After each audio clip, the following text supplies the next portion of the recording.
बिस्मिल्लाहिर्रहमानिर्रहीम। दोस्तों, साथियों, डॉक्टर शबीर चौधरी की तरफ से आप सबको अस्सलाम वालेकुम। Very good afternoon from London. जनाब, आज मैं एक मेहमान के साथ आपकी खिदमत में पेश हो रहा हूँ। लेकिन मेहमान का तारुफ कराने से पहले आपसे दरख्वास्त है कि अगर आपने अभी तक मेरा चैनल सब्सक्राइब नहीं किया, प्लीज़ डू सब्सक्राइब इट। जनाब, ये मेरे मेहमान पहले भी कई बार तशरीफ़ ला चुके हैं।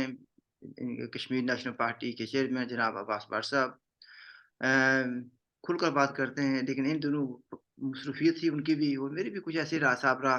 कुछ टेक्निकल प्रॉब्लम से हमारी आपस में बातचीत नहीं हो सकी। बातचीत नहीं टेक्निकली। अच्छा। तो जनाब, वेलकम भट्ट साहब, वेलकम टू द शो।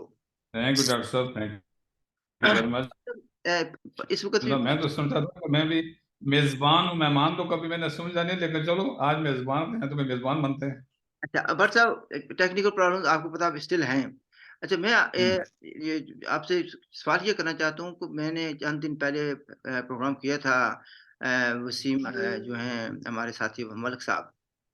अ, हम्म, यानी आप तो उनको मुझसे ज़्यादा जानते हैं कि उनके मामलात क्या हैं। जी। तो उस पर बड़ा पॉज़िटिव रिस्पॉन्स भी आया और एक साथी ने जिनका नाम है नवनीत संगारी। उन्होंने कुछ सवाल भी किए हैं। काफ़ी लंबा उन्होंने अपने हमदर्दी से मशवरे दिए हैं। सबसे पहले तो वो ये तस्लीम करते हैं कि ये ह्यूमैनिटेरियन मसला है, पॉलिटिक्स असाइड, तो इस पर तो बहस नहीं करते। ये मैंने 5-6 सवाल उनके जो है ना उस पर तरतीब दिए थे। तो यानी दूसरे लफ्ज़ों में ये सियासत ना इंडिया को करनी चाहिए, ना आपको करनी चाहिए, ना मुझे, ना पाकिस्तान और जम्मू कश्मीर की गवर्नमेंट को। प्योरली ये एक ह्यूमन ट्रेजेडी है, ह्यूमन मसला है, बच्चों का मसला है, एक ख़ानदान का मसला है। तो इस पर सबको तवज्जो देनी चाहिए। आप यकीनन आप इससे इत्तेफ़ाक करेंगे। आगे वो कहते हैं कि Indian government technically can call upon his well-being and can even provide him Indian passport. आगे ब्रैकेट में उन्होंने लिखा है asylum to be leased to his entire family, but cannot do on a larger diplomatic talent. I believe in doing so, India will get an unfortunate outcome. क्योंकि मैंने ये कहा था कि अगर मैं होता तो मैं फुल सपोर्ट देता इसको, ठीक है जी। तो वो ये कहते हैं कि हम नहीं ये कर सकते, डिप्लोमेटिकली ज़्यादा नहीं कर सकते, लेकिन कुछ सपोर्ट हासिल कर दे सकते हैं, शायद पासपोर्ट दे सकते हैं वगैरह वगैरह।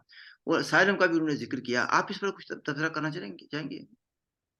ये जरूर डॉक्टर साहब, सबसे पहले तो जनाब ये जो आपने टेक्निकल प्रॉब्लम का जिक्र किया, आप तो ठीक है ना। टेक्निकल प्रॉब्लम ऑफिस में है, अगर देखो वही प्रॉब्लम वही है। मैं आपको क्या बोलूँ कि मेरी आवाज़ आपको सुनाई नहीं दे रही। बहरहाल सर जी, जहाँ तक ताल्लुक का मलिक वसीम साहब के केस का, वो तो आज का तो नहीं है, तकरीबन 9-10 महीने होने को आ रहे हैं इसको, बल्कि ज्यादा शायद हो गए होंगे। उनको बेघर हुए, घर से निकाले हुए, उनके मामलात जो हैं बहुत से गैर जरूरी तौर पर अनफॉर्चुनेटली से जो जमीन माफिया के लोग हैं, उन्होंने अपनी जात की खातर अपने आप को कनाल 2 कनाल जमीन के खातर उनको बेघर किया। बच्चों के समेत उन्हें बेघर किया, मासूम बच्चे उनके और बूढ़े और बीमार माँ बाप के साथ उनको बेघर कर दिया। फिर आप खुद अंदाजा कर सकते हैं, जो एक इंसान जहाँ रहता हो और बाहर जाए वापस आए, उसके बाल बच्चों को कहीं सैन में बैठाया गया हो और वो उसका मकान लाक कर दिया गया हो, तो बेचारा वो क्या करेगा। उसकी पोजीशन कितनी नाजुक सूरत हाल से दुचार होता है। ये बदकिस्मती है हमारी कि ये हुआ है। आप मुख्तलिफ रिएक्शन इस पर शो हो रहे हैं। वसीम साहब जो ज़ाहिर है इनका ज़ाती काम है, कोई इसको सियासी तो नहीं है, लेकिन इंसानी हकूक जिसको कहते हैं, इंसानियत के बेसिस पर, ऑन ह्यूमैनिटेरियन बेसिस, इस पे मैं तो दरख्वास्त करूँ हर एक इंसान से, जो भी इंसान है, इंसानियत से जिसका ताल्लुक है, उसे इसमें पूरा करना चाहिए। और हम ये भी नहीं कह रहे हैं कि वो मकान छीनो किसी और से। आप जो जिसने कब्जा किया हुआ है, जिसको कराया गया कब्जा, मलिक वसीम को दे दो। हमारा जो आजकल मुतालबा चल रहा है, जो मेरे आपने मैंने काफी सारे वीडियो देखे हैं, बहुत से लोग, दोस्त साहब, आप वहाँ के रहने वाले, कश्मीर के रहने वाले, इवन बैरून मुल्क रहने वाले जो कश्मीरी हैं, वो अपने हमदर्दी का इजहार कर रहे हैं मलिक वसीम साहब के साथ। और उन्हें बार बार ये कहा जा रहा था, हमारा सिर्फ सिंपल एक ही मुतालबा मुझे जो नजर आता है, वो यही सारे साथी करें कि एक बाख्तियार और बाकरदार कमीशन बनाए। दोनों दोनों लफ्जों पर गौर किया जाए, बाकरदार भी हो और बाख्तियार भी हो। वो बनाकर साफ और शफाफ इंक्वायरी की जाए। उस साफ और शफाफ इंक्वायरी के बाद अगर मलिक वसीम गलती पर हैं तो उन्हें सजा मिलनी चाहिए, और अगर वो गलती पर नहीं है तो जो दूसरी पार्टी गलती पर है तो उन्हें सजा मिलनी चाहिए। ये नहीं है कि एक से लेकर दूसरे को दे दो। एक दूसरे की अगर करतार कशी यहाँ पर हुई है तो उनको सजा मिलनी चाहिए हर सूरत में, ताकि आइंदा जो आने वाली नस्लें हैं वो ये काम ना करें, दूसरों के साथ ज्यादती ना करें। ये एक बेसिक चीज है। उसके बाद मेरे ख्याल में कुछ दिनों के तक मलिक वसीम साहब का इरादा ये भी मैंने सुना था कि वो कुछ प्रेस कॉन्फ्रेंस इस्लामाबाद में करने जा रहे हैं। हम तो सिर्फ इतने कह सकते हैं मलिक साहब हम आपके साथ हैं, जहां भी आपको हमारी जरूरत पड़ी, ऑन इंसानियत के बेसिस पर, ऑन ह्यूमैनिटेरियन बेसिस पर हम आपके साथ हैं। और उसके साथ साथ में ये जो इंटरनेशनल ह्यूमन राइट्स कमीशन है, एक बात से डॉक्टर साहब फिर उसके बाद मैं खत्म करता हूँ उसको। मुझे पता है आपको आवाज नहीं आ रही है इसलिए आपको तो कन्फ्यूजन के शिकार हो रहे हैं, लेकिन मैं ये साथ साथ जो अपने कश्मीरियों के साथ साथ जो इंटरनेशनल ह्यूमन राइट्स ऑर्गेनाइजेशन हैं उनसे मेरी दरख्वास्त है कि ये इंसानियत का मसला है मलिक वसीम का, इसको ऑन बोर्ड लें आप, और इसकी जहां तक भी मदद हो सकती है वो मदद की जाए, ताकि ये अपने बाल बच्चों के साथ अपने घर में आबाद हो सके। अब डॉक्टर साहब आप बोल सकते हैं। अच्छा, नहीं असल में आपने जो बात की है वो तो ज़ाहिर है अभी वो उनके बारे में भई कमीशन बैठाया जाए वगैरह वो तो मैं एग्री करता हूँ सब। मैं इसमें जो बात हमारे इंडियन दोस्त ने कही है, उस पर आना चाहता हूँ। भई उन्होंने चूँकि आगे जो बात की है जो सवाल की सूरत में पेश कर सकता था मैं आपको। वो कहते हैं कि हम मदद इसलिए नहीं कर सकते कि जो पाकिस्तानी ऑक्युपाइड जम्मू कश्मीर के लोग हैं, वो हिंदुस्तानी जो डिप्लोमैट्स हैं या उनको हुकूमतों को ना तंग करेंगे, उनके खिलाफ नाराबाज़ी करेंगे वगैरह-वगैरह और उनको पाकिस्तानी एजेंसी सपोर्ट करेंगी। तो वसीम मलिक से के पहले यानी इस मसले से पहले क्या वो तंग नहीं करती थी? वो तो आखिर तंग करेंगी। तो ये तो कोई जवाज़ नहीं है ना। ये तो सिर्फ़ यही बात है कि आप मदद नहीं करना चाहते। दूसरी बात ये है वो कहते हैं कि साइलम की उन्होंने ज़िक्र किया है। दूसरे लफ्ज़ों में वो कह ये रहे हैं आगे जो लिखते हैं कि वो इंडियन हाई कमीशन इस्लामाबाद में जाकर साइलम की अप्लाई करें। जहाँ तक जो साइलम का लॉ को मैं जानता हूँ वो सारे देखिए अगर इंडिया वाले ये कहते हैं कि टेक्निकली लीगली जम्मू कश्मीर सारा का सारा हमारा है तो फिर टेक्निकली ये वसीम मलिक इंडियन शहरी हुआ। तो इंडियन शहरी को असाइलम हिंदुस्तान में रहने की तो ज़रूरत नहीं पड़ती। उसको अगर ये बांग्लादेश में जाकर करता है असाइलम तो बात मानी जाती है। श्रीलंका में जैसे कि हमारे एक साथी हैं, वो मजबूर होकर यहाँ से जिसने बेचारे से गलती ये हो गई कि मेरी किताब शाये की थी उसने, ठीक है? Why are you Shahid was killed वो इस वक़्त ज़लील-ओ ख्वार हो रहा है कहाँ पर? श्रीलंका में। वहाँ पर उसने सियासी पनाह ली हुई है, ठीक है? तो अगर न्यू दिल्ली वालों को अपने टेक्निकली जो शहरी हैं उनके ज आज़ाद कश्मीर में और गिलगित-बल्तिस्तान में, उनसे एक रत्ती भर भी हमदर्दी है, तो वो असाइलम ना दें, उनको ओन करें ना। असाइलम तो दिया दी जाती है गैर मुल्कियों को। मेरी बात समझ गए ना आप? तो ये बात किस तरीके से किस तरफ लेके जाना चाहते हैं या उनको समझ ही नहीं है असाइलम लॉ की। मसलन मैं जो यानी ऐसे कुछ मैं बर्तानिया में रहता हूँ, मैं तो बचपन से आ गया था इधर। अगर कोई आदमी पाकिस्तान में तंग गया या किसी और दूसरे मुल्क में तंग गया, वो यहाँ आकर वो सियासी पनाह ले सकता है। Then why should a citizen of technically जो सिटिज़न ऑफ जम्मू कश्मीर है वो सिटिज़न ऑफ इंडिया अगर है टेक्निकली, तो वो हिंदुस्तान में सियासी पनाह क्यों लेगा? आप इसमें वज़ाहत कर सकते हैं? डॉक्टर साहब ये बेसिकली इसके दो बेसिक पॉइंट हैं जिन्हें समझने को होता है। जैसे सबसे पहले पॉइंट है कि महाराजा का जो अलाक जिसको कहा जाता है, जो उसको अलाक मांगते हैं, जो ये कहते हैं कि वो 26 या 27 अक्टूबर को महाराजा के सिग्नेचर के बाद जम्मू कश्मीर जो स्टेट है वो बन गया हिस्सा हिंदुस्तान का, उनके लिए ये सारा का जो कजिया आपने किया है ये सारा मुख्तलिफ हो जाता है। लेकिन अगर उसमें कुछ हमारे हम जैसे सिरफिरे भी हैं, हम जो कहते हैं कि भाई मैं हमें महाराजा को इख्तियार ही नहीं था ये काम करने का, जो काम उसने किया वो एक जल्दबाजी में किया, और मेरे ख्याल में एक समझी सोची सोचो से पहले एक सोच थी असल में ओरिजिनली, उसके बाद ये फौरी इकदाम किए गए हैं। हम तो इस चीज को नहीं मानते। अगर जो पहला वर्षन है जिसको ये मान लिया जाए, मान न लिया, चलो उस पॉइंट को सामने रखकर अगर बहस की जाए, बात की जाए, तो ये वेरी सिंपल सा तरीका है कि असाइलम उन लोगों से मांगी जाती है जहां आपका मुल्क ना हो, जो आपके कंट्री ना हो। जैसे यहाँ पर लोग आते हैं, हालांकि यहाँ पर जो लोग आते हैं यूके में, यहाँ पर जो लोग आते हैं ये पॉलिटिकल असाइलम तो इनकी राय नाम होते हैं, ये बेचारे जी इकोनॉमिक असैलम इसको कहा जा सकता है, क्योंकि वहां पर रोजगार नहीं है, रहने का तरीका वो सलीका भी नहीं है, रोटी बाल बच्चों को प्रोवाइड हम लोग नहीं कर सकते, नौकरियां हमारे पास वहां पर नहीं है, तो उधर आके हम असैलम ले लेते हैं। तो नाम उसको हम पॉलिटिकल देते हैं ना, वो पॉलिटिकल असैलम नहीं होती, उसको इकोनॉमिक असैलम कहा जा सकता है। तो इसी तरह अगर एक आजाद कश्मीर का बंदा, यानी सो कॉल्ड आजाद कश्मीर जिसको कहते हैं, उसका बंदा असाइलम मांगे हिंदुस्तान से, हिंदुस्तान ये कहता है कि ये हमारा हिस्सा है, तो उसको तो असाइलम की तो बात है ही नहीं है ना, वो बात असाइलम मांग नहीं सकता। उसका तरीका फिर ये है उसकी मदद की जाए। हिंदुस्तान जो ये कहता है कि ये पूरे का पूरा 85-86 हजार मुरब्बा मील का इलाका मेरा है, उस पर कुछ पाकिस्तान ने कब्जा किया हुआ है, तो कम अज कम हिंदुस्तान को फिर तो मदद करनी चाहिए मलिक वसीम की, क्योंकि फिर ये ऑटोमेटिकली एक हिंदुस्तानी शहरी हो जाता है। अगर एक हिंदुस्तानी शहरी कलकत्ता में रह रहा है तो उसके साथ अगर कोई ज्यादती करे दूसरा मुल्क, तो वहां हम दौड़ के पहुंच जाते हैं उसकी मदद करने के लिए। तो यहाँ आपके पेट में दर्द क्यों उग रहा है? यानी जब आपको अपनी जरूरत हो तो आप पूरा जम्मू कश्मीर आपका हिस्सा है, जब जरूरत नहीं हो तो आपको मिसाइल पैदा करना शुरू करते हैं कि भाई असैलम ले, वो असैलम ना, कोई असैलम की बात है, यहाँ इंसानी हकूक की बात है। जिस इंसानी हकूक के बेस पे हिंदुस्तान बात कर सकता है, उसको अपना हिस्सा कहने की जरूरत क्या है, उसको उसको तकलीफ क्या है, लेकिन इंसानी हकूक के बात पर तो दुनिया के जितने कमीशन है, इंडियन कमीशन में भी हैं, ह्यूमन राइट्स कमीशन पाकिस्तान में भी है, ह्यूमन राइट्स कमीशन दुनिया भर में मौजूद हैं। इसी तरह हमने उनसे भी दरख्वास्त किया, हम आप लोगों से भी दरख्वास्त करते हैं कि ह्यूमनिटेरियन बेसिस पर मलिक हुसैन के केस को देखा जाए। हमने एम्बेसी में भी खत लिखा था, हमने और जगहों पे जो जहाँ जहाँ ताल्लुक वास्ता बनता था इस चीज का, हमने वहां पर कोशिश की अपनी तरफ से।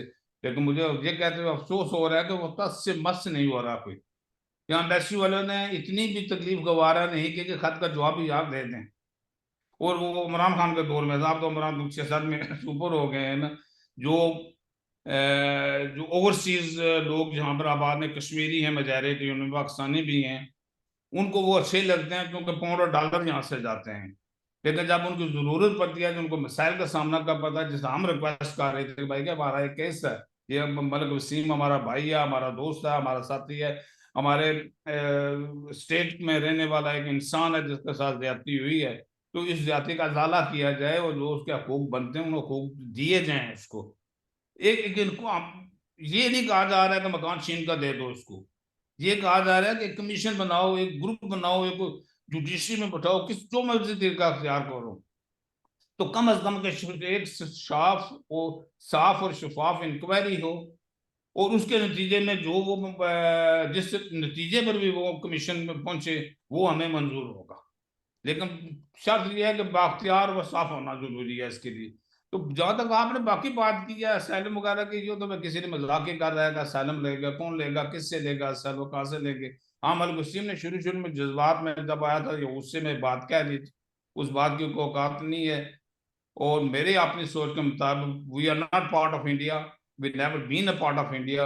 ये जो कहते हैं ये कहते हैं वो नहीं साबित कर सकते इसको, क्योंकि ये आज का मौजू नहीं है कि मैं इस पर बात कर सकूं। लेकिन मैं आपसे दरख्वास्त जरूर करूंगा इस मौजू पर बात करने के लिए आप रख लें, तो उस पर डिस्कस की जा सकती है। अच्छा तो आप मतलब चूंकि मुझे आपको आवाज नहीं आ रही, तो मैं इशारे के नहीं, मैं समझा रहा हूँ आपको कि भाई मैंने फिनिश किया, आप आगे चले। अच्छा मतलब इस दोस्त ने बात की है कि वो कहते हैं कि वसीम मलिक साहब जो हैं, वो जाएँ इंडियन हाई कमीशन इस्लामाबाद। शायद उन्होंने नेक नीति से कहा होगा। उनको शायद पता नहीं है कि इस्लामाबाद में इंडियन हाई कमीशन में जाने से पहले इन फुटपाथ है, फुटपाथ से आगे जाकर जो है आपको वॉक करके जाना पड़ता है इंडियन हाई कमीशन। लेकिन उन हाई कमीशन में दाखिल होने से पहले एक चेक पोस्ट बनी हुई है।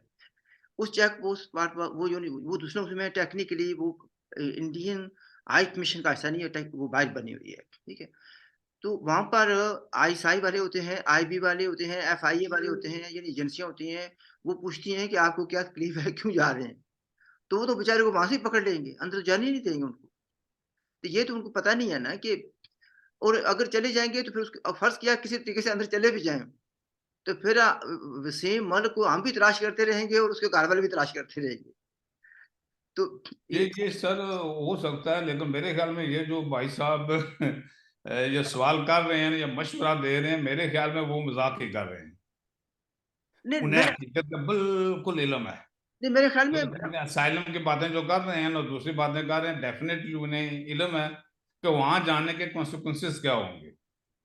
ये नहीं, एक शरीफ आदमी को पहले तो आपने घर से निकलवाया अगर किसी तरीके से, तो अब इसको हम इंडियन एम्बेसी का मशवरा दे के एक और लेबल लगाना चाहें कि वो एक इंडियन एजेंट है, तो वो तो हम नहीं किसी सूरत में करेंगे, अच्छा क्योंकि वहां इंडिया की मदद क्यों मांगे, नहीं, बट एम्बेसी में जाके क्यों मांगे। अगर इंडिया ने बहुत मदद करनी है तो उसको आंखें नहीं है, कान नहीं है, सुनने की सलाहियत नहीं है, तो जो पूरी दुनिया में फैले हुए हैं ये इंडियंस और इनकी सर्विसेज मौजूद है, तो उन्हें कम अज कम इतनी चीज का इल्म है ना।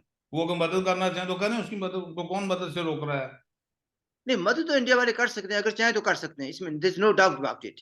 लेकिन इस आदमी की जो तहरीर है, मैं नहीं समझता कि ये मज़ाक कर रहे हैं, मैंने गौर से पढ़ा इसको और तहरीर पढ़ने का मुझे बड़ा तजुर्बा भी है, ठीक है? मैं देखता हूँ कि वो आदमी लिख रहा था वो किस कैफ़ियत में था। मुझे उसमें संजीदगी नज़र आई है, खुलूस नज़र आया है। मैं समझता हूँ कि लैक ऑफ शायद नॉलेज की वज़ह से उनने ये चीज़ें जो आ रही हैं, उनने हल्की सी चोट आप पर भी की है। वो कहते हैं कि secondly your friend mister but would least concern himself to be technically associated with India ठीक है? मुझे ज़ाहिर है मिस्टर भट्ट के आपने यार कुछ ठीक है? ये इसको आप सादा कह रहे हैं, अपनी वो कहावत मशहूर है कि कच्ची अखा मरवासी है, कच्ची अखी मरवासी को सानू नाल तुहानू भी।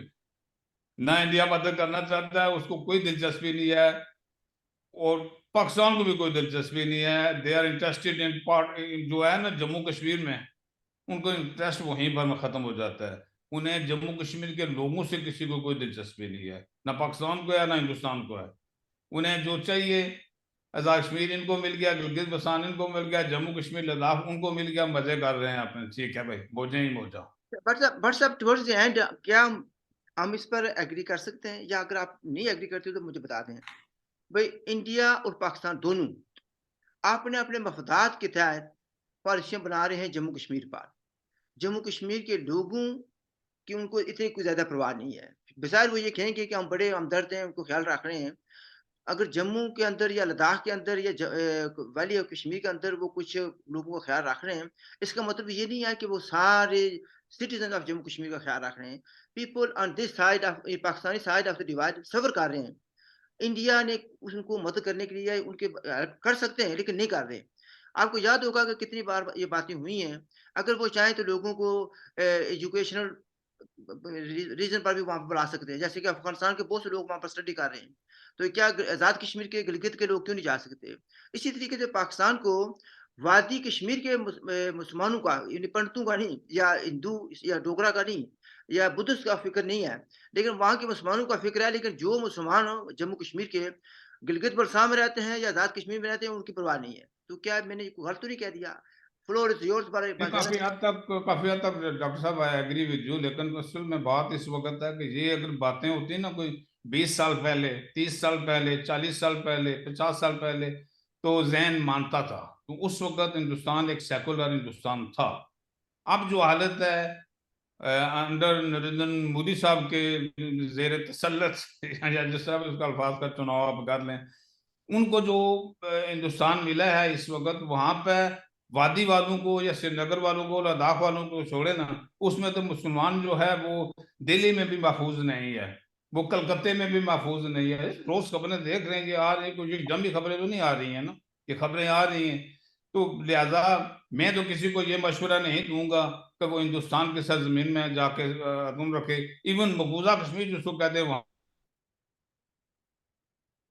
भी जाके जो करे, क्योंकि वहां की सेफ्टी नहीं है, ना उनकी सेफ्टी है ना क्रिश्चियनों के लिए सेफ्टी है, जो अकलीत, इस चीज को हमें मान लेना चाहिए। अब 1 लाख 1.5 लाख हमने जबा करा के भी अगर चीज मानने के लिए तैयार नहीं है, इसको बहस में करना है, तो फिर अल्लाह ही हाफजा हमारा। लिहाजा मैं ये कहता हूँ कि वहां जाने की किसी को जरूरत नहीं है।